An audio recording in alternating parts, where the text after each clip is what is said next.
আসসালামু আলাইকুম ওয়া রাহমাতুল্লাহ। প্রিয় শিক্ষার্থীবৃন্দ, তোমরা কেমন আছো? আশা করি তোমরা সবাই ভালো আছো। বর্তমানে বাংলাদেশ সহ সারা বিশ্ব কোভিড-19 নামক এক অদৃশ্য শত্রুর মোকাবেলা করছে, যার কারণে তোমরা কেউই ঘর থেকে বের হতে পারছো না এবং তোমাদের চিরপরিচিত চিরচেনা আঙ্গিনা তোমাদের নিজ নিজ বিদ্যালয়ে গিয়ে নিয়মিত ক্লাসগুলো করতে পারছো না। বিঘ্নিত হচ্ছে তোমাদের দৈনন্দিন লেখাপড়া, বিঘ্নিত হচ্ছে তোমাদের পাঠ প্রস্তুতি। এই কথা মাথায় রেখেই গণপ্রজাতন্ত্রী বাংলাদেশ সরকারের মাননীয় প্রধানমন্ত্রী শেখ হাসিনার নির্দেশক্রমে ফেনী জেলার সম্মানিত জেলা শিক্ষা অফিসার মহোদয় জনাব কাজী সলিমুল্লাহ স্যারের প্রত্যক্ষ তত্ত্বাবধানে ফেনী ডিস্ট্রিক্ট অনলাইন স্কুল নামে তোমাদের জন্য একটি অনলাইন স্কুল ফেজ খোলা হয়েছে এবং সেই ফেজের মাধ্যমে ফেনী জেলার স্বনামধন্য বিদ্যালয়সমূহের অভিজ্ঞ শিক্ষক মণ্ডলী বিভিন্ন ক্লাসের বিভিন্ন বিষয়ের উপর পাঠ তৈরি করে সেখানে প্রকাশ করছে। তোমরা নিয়মিত সেই ফেজের সাথে থাকবে এবং তোমাদের নিজ নিজ পাঠ পর্যবেক্ষণ করবে, অনুশীলন করবে এবং তোমরা আগামী পরীক্ষার জন্য প্রস্তুতি নিবে। যদি তোমরা নিয়মিতভাবে তোমাদের পাঠ প্রস্তুতি নিতে থাকো, নিয়মিত যদি তোমরা ফেনী জেলা অনলাইন স্কুলের সাথে সম্পৃক্ত থাকো, ইনশাল্লাহ আমি বিশ্বাস করি তোমরা তোমাদের প্রস্তুতি সফলভাবে নিতে পারবে।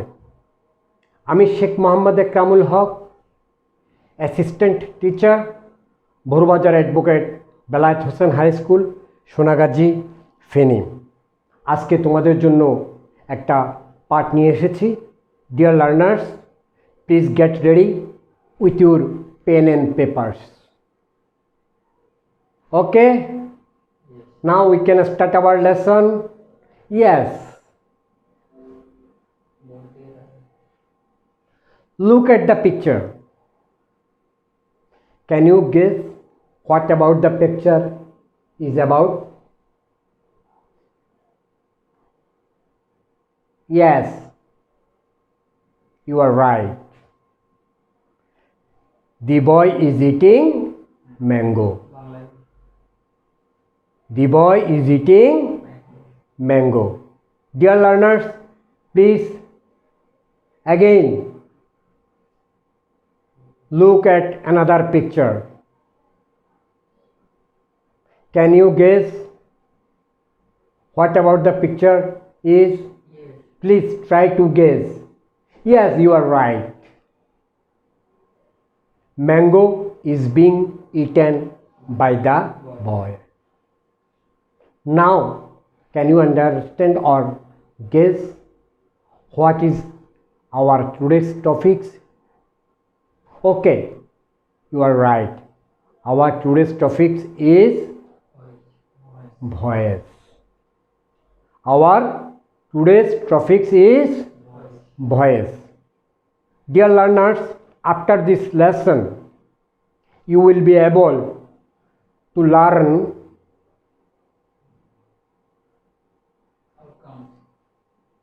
to say definition of voice. Secondly, you will be able to classify the kinds of voice. Thirdly, to say the rules of changing voice. Okay? Please try to remember your learning outcomes. We shall try to teach you according to our learning outcomes. Now, who can tell me what is the definition of voice? Okay? Yes. The sounds produced in a person's larynx and uttered through the mouth as a speech or song. অর্থাৎ কোনো ব্যক্তির কণ্ঠস্বর থেকে নিঃসৃত ধ্বনি যেটা কথা অথবা গানের মাধ্যমে বের হয়ে আসে তাকেই বাচ্য বলে, অর্থাৎ ভয়েস। ভয়েস শব্দটির বাংলা হচ্ছে বাচ্য। ডিয়ার লার্নার্স, আমরা শিখলাম what is voice. What is voice? The sounds produced in a person's larynx and uttered through the mouth as a speech or song. Okay? Yes. Please write down in your notebook. Now we shall learn the kinds of voice. Who can tell me voice কত প্রকার ও কি কি? Okay, fine. There are two kinds of voice, and what are they? They are active voice and passive voice. They are active voice and passive voice. Active voice কাকে বলে? যে voice যে subject প্রধান থেকে ক্রিয়া সম্পাদন করে তাকে আমরা বলবো অ্যাক্টিভ ভয়েস। আর যে ভয়েসে অবজেক্ট প্রদান হয়ে অর্থাৎ কর্মকে প্রাধান্য দিয়ে ক্রিয়া সম্পাদিত হয় তাকে আমরা বলবো প্যাসিভ ভয়েস। ডিয়ার লার্নার্স, এখন আমরা দেখব অ্যাক্টিভ ভয়েস বলতে বা অ্যাক্টিভ ভয়েসটা কেমন। Active voice, here is a picture. You can see the boy is eating mango. The boy is the subject and mango is the object. Here the boy is eating, I mean subject is active. Subject is active, so it is called active voice. এখানে বালকটি সক্রিয় থেকেই আম খাওয়ার কার্যটি সম্পন্ন করছে বিদায় এটাকে আমরা বলবো অ্যাক্টিভ ভয়েস। বুঝতে পেরেছ? আশা করি তোমাদের অসুবিধা হয়নি। তোমরা সবাই অ্যাক্টিভ ভয়েস কি তোমরা বুঝতে পেরেছ। Dear learners, look at the screen. Passive voice. What do you mean by passive voice? Passive voice হচ্ছে যেখানে অবজেক্ট সাবজেক্ট হিসেবে ব্যবহৃত হয়ে ক্রিয়াটি সম্পন্ন করে। বুঝতে পেরেছ? আমরা একটা ছবি দেখি তাহলে আমরা পরিষ্কার হয়ে যাব আসলে প্যাসিভ ভয়েস বলতে আমরা কি বুঝাই। এখানে দেখতে পাচ্ছ mango is being eaten by the boy.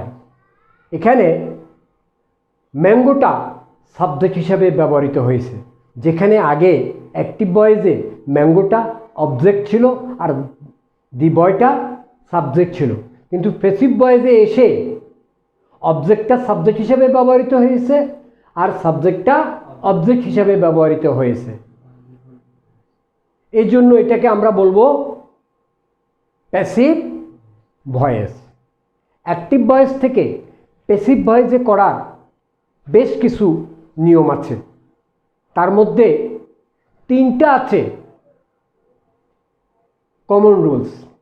There are 3 common rules. What are they? Number 1, active ভয়েসের সাবজেক্ট প্যাসিভ ভয়েসে সব সময় অবজেক্ট হিসাবে ব্যবহৃত হয়। আমরা এখানে দেখেছি আগের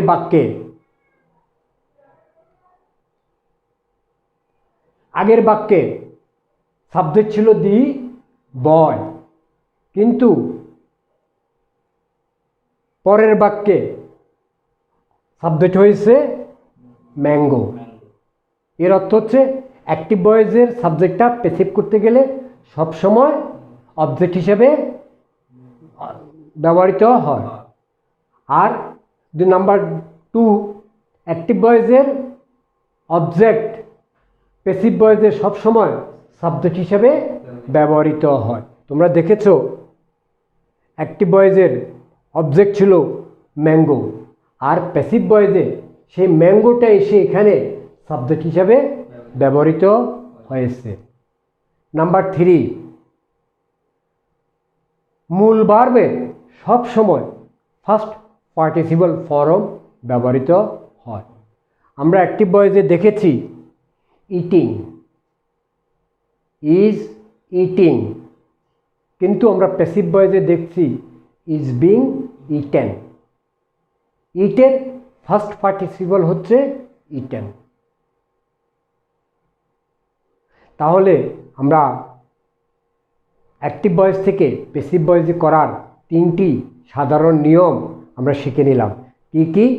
প্রথমে হচ্ছে অ্যাক্টিভ ভয়েসের সাবজেক্ট প্যাসিভ ভয়েসে সবসময় অবজেক্ট হিসাবে ব্যবহৃত হয়।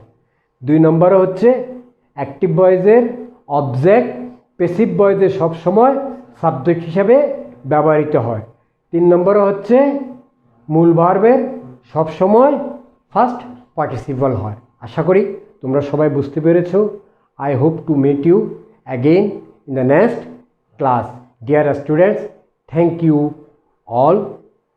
Stay home, stay safe.